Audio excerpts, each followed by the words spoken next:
Thank you, Stuart. Thank you, AIACC, for inviting me and us. Thank you, Gray, for that early plug. The lead-in really is we also want to make architecture close to the source of use, and that's our modus operandi, and that in itself is sustainable. I talk about sustainability and beyond, and that's a little bit Bill McDonough, it's a little bit Pixar. I think that's the mix that we need to achieve when we're talking about sustainability. In this case, I'm also talking about sustainability and beyond in potential alternative career options, which I will discuss today with you all. Architecture for Humanity is a nonprofit, a good nonprofit. We like the idea of actually a combination of a for-profit arm, and I think we're all kind of looking towards how do we make that happen. Social entrepreneurship, we have a lot to learn from what you're doing in Oakland and other places. And we work from San Francisco to Sri Lanka, basically. Anywhere there's a community that invites us to help them improve their lives, essentially, through the built environment. We impact directly about 25,000 people a year, many more globally, many more indirectly, hundreds of thousands. And how do we do that? We do that with a network. We do that with just the type of network that Gray was talking about earlier, bringing people together for specific projects, usually locally based. We have a very small office just down the street in Soma, but most of our employees, about 100 or so, are in the field. How do we do it? Elephant company that does some amazing graphics design, communication work. We're talking with David about how do we communicate what we do. It's very straightforward for us.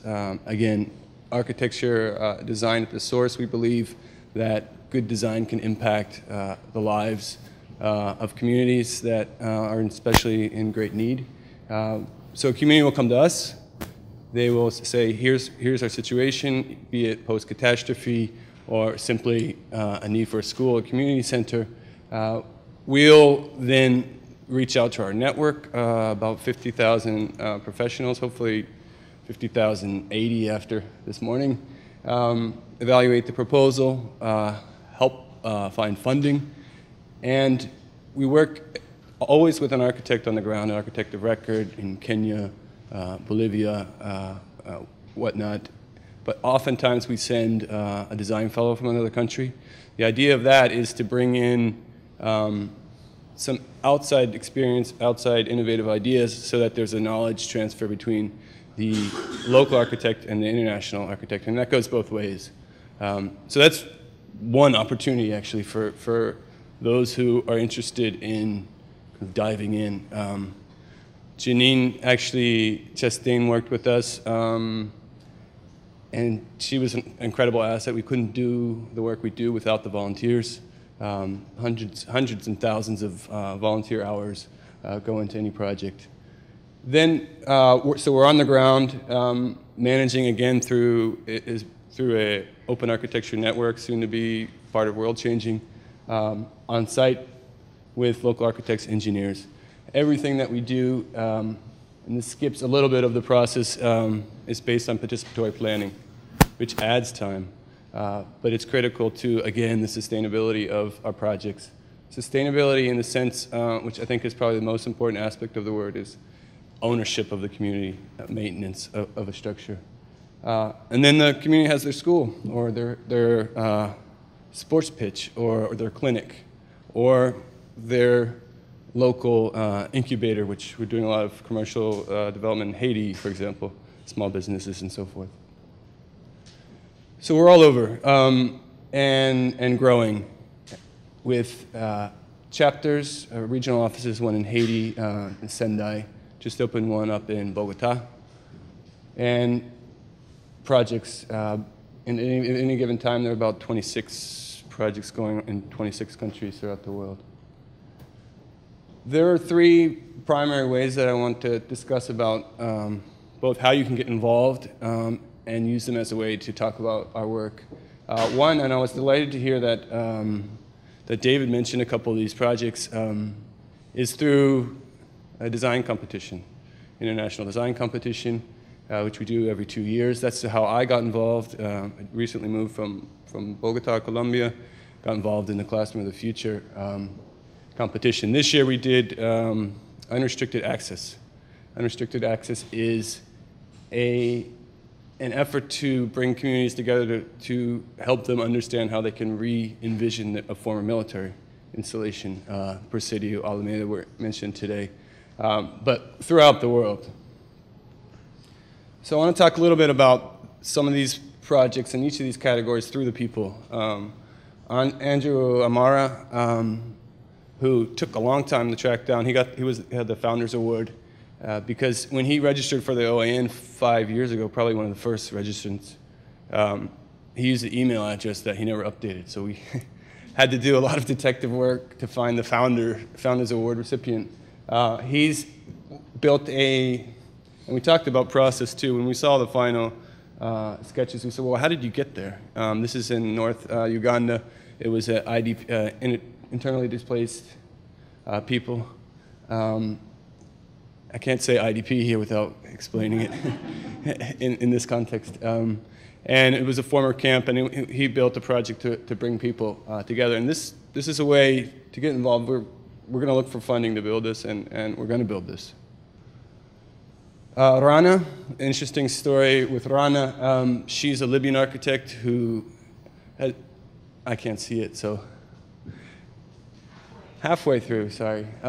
She's a Libyan architect who is studying in Kansas City, and her parents went through the whole Arab Spring, and she was in Kansas City studying architecture at the time, actually, and came up with an idea to take Gaddafi's compound and turn it into a center, rehabilitation center, refuge for amputees. The day she found out she was a finalist, she moved back to Libya, actually, and she's hoping to implement this project here.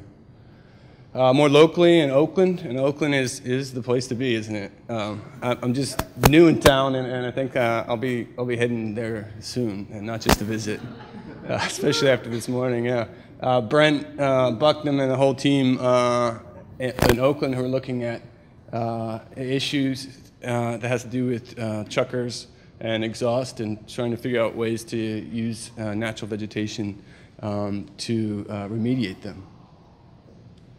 We have our chapters. We have 52 chapters throughout the world. This is a way to get involved locally. If you don't have a chapter in your neighborhood, start one.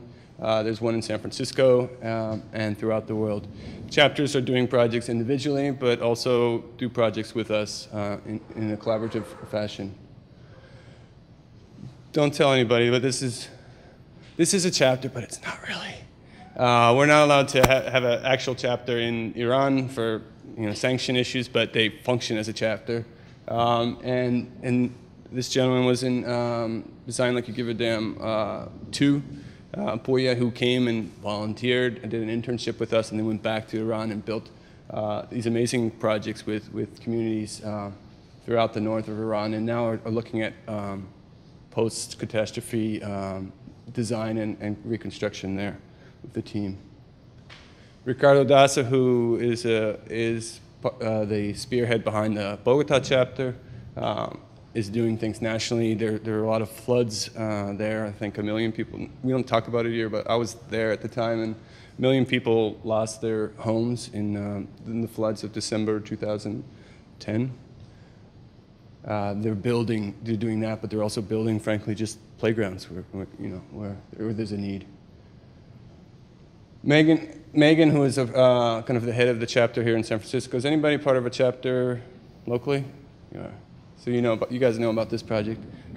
Sea Lab designed and Hayes Farm. You guys, maybe you can give these guys a tour at lunch or after. But it's a phenomenal chapter we have here in San Francisco. They're doing amazing work, and I think even talk about doing work in Oakland and I heard recently Costa Rica. But the nice thing about a chapter is you can take it where you want to take it. And at the individual level, design like you give a damn. I didn't have enough, actually. Was pleasantly surprised by how packed this room is, and which bodes well for the profession as we want to take it. We have 2 books, Design Like You Give a Damn, 1 and 2. I encourage you to read them. I would have loved to put them online, but we weren't able to. But you can always come down to our office and read a copy. We have in November Design Like You Give a Damn Live, which are speakers that do similar to this, actually, the format, 7-minute talks, talking about innovative design solutions from the book and in other cases. So I encourage you all to come. It's in San Francisco this year at Autodesk Gallery, and they are hosting us this year, and we're super excited about that. Just a little bit about how, and I was kind of asked to talk a little bit about how alternative careers and how you could get involved, and there's different paths. Carolina Libardi was a Brazilian. She volunteered in a post-floods project in Niterói. Now she's at our office as a design fellow. Delphine Lubos, French woman who volunteered, went back, came back as a design fellow, and now she's a program coordinator working on our Football for Hope program. We're working with FIFA to build 20 Football for Hope centers, sports for social change centers in Africa. Diego Colazos, we're building dozens of schools in South America with Happy Hearts Foundation and Grupo Sura. Now he's a regional program coordinator starting the new chapter, regional office, in Bogota. Alex is a bit best. I let everybody pick their own picture, and this is hers, who is a project manager here at AFH. And one of her projects was a skate park in New York. So you can see the variety of our projects. She also started as a volunteer, then design fellow. So there is a trajectory, and we're hoping to get people like Janine back as well, although she just got a job at Quan Henry. But we'll lure her back, hopefully. Myself, actually, I started, my hair was a little bit shorter, but it ebbs and flows as the wind goes. I started actually with Design Like You Give a Damn 1. I found a description of it, then entered the competition of the Classroom of the Future, then volunteered in Haiti, then relocated here about a year ago, and now I'm working here in San Francisco on projects in other places. So with that, we want to thank you. We want to encourage you to think about joining us in one way or the other, whether it's directly or through a network partnership. But most importantly, are the beneficiaries. I think there's an amazing amount of talent, and we talked about, you talked in your presentation a little bit about, how do we harness this talent to do things that, not just for the paycheck, but to make a positive social impact. I think together we can, and I encourage you all to join us in Si Se Puede. Thank you.